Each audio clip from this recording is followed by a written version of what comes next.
একবার তাহাজ্জুদের সময় সাইয়েদনা আলী রাদিয়াল্লাহু তাআলা আনহু আর ফাতেমা রাদিয়াল্লাহু তাআলা আনহাকে ডাকতে গেলেন তাহাজ্জুদ পড়ার জন্য। কিসের জন্য?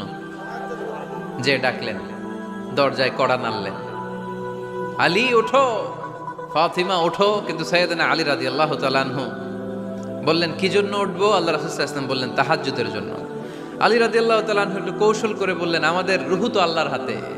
রুহু কার হাতে? আল্লাহ যখন রুহু ফিরাই দিবে তখন ঠিকই উঠবো, পড়বো তাহাজ্জুদের নামাজ, পড়বো রুহুটা ফিরে আসুক, পড়বো। একটু কৌশল করলেন। তো রাসূল সাল্লাল্লাহু আলাইহি ওয়াসাল্লাম এই কৌশলটারে পছন্দ করলেন না। রাসূল চাইছেন আমি বলা মাত্রই যেন উঠে যায়।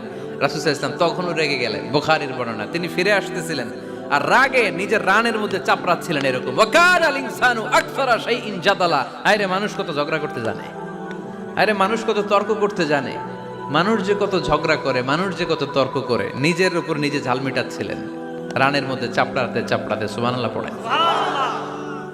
আক্রমণ করলে রাখতেন না, ওটের নারী ভুঁড়ি চাপিয়ে দিলে রাখতেন না, কিন্তু ধর্মীয় বিধান লঙ্ঘিত হলে বিশ্বনবী রেগে যেতেন, চিল্লা এখন সুবহানাল্লাহ।